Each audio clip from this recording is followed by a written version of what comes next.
জুলাই আগস্টের গণহত্যায় মানবতাবিরোধী অপরাধের মামলায় সাবেক প্রধানমন্ত্রী শেখ হাসিনা সহ ৩ আসামির বিরুদ্ধে সাক্ষ্য গ্রহণের ২০তম দিনে সাক্ষ্য ও জেরা শেষ হয়েছে জুলাই যোদ্ধা ও আপ বাংলাদেশের আহ্বায়ক আলী আহসান জুনায়েদের। এরপর সাক্ষ্য দিবেন শহীদ সৈকতের বোন সাবরিনা আফরোজ সেবন্তী। রোববার সাক্ষ্য শেষ করেন জুলাই আন্দোলনের অন্যতম সমন্বয়ক ও জাতীয় নাগরিক পার্টির আহ্বায়ক নাহিদ ইসলাম।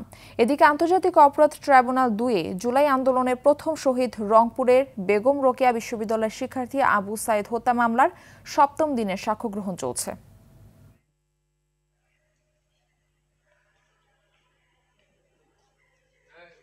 সারা দেশে বিক্ষোভের মধ্যেই ৬ জন কিন্তু শহীদ হয়। আবু সাইদ সহ চট্টগ্রামে ওয়াসিম শান্ত সহ ৬ জনকে পুলিশ বিনা উস্কানিতে গুলি চালায়। সকল সাক্ষীর কাছ থেকে আমরা এটা জেনেছি, এটা কোনো সরকার পতনের আন্দোলন বা মেটিকুলাস ডিজাইন ছিল না, বা ষড়যন্ত্র ছিল না, বা পরিকল্পনা ছিল না। ছাত্রদের ন্যায্য দাবি ছিল, যে বিষয়টা গতকাল সাক্ষী একটা বক্তব্যে আপনারা দেখবেন তুলে ধরেছেন, যে ৩৪ বা ৩৬তম বিশেষ সংখ্যাটা নাম্বারটা ভুলে গেলাম, যে কোটাধারীরা ৪২ পেয়ে পাশ করছে, আর কোটার যে বাইরের সে ৭১ পেয়ে অযোগ্য বিবেচিত হচ্ছে।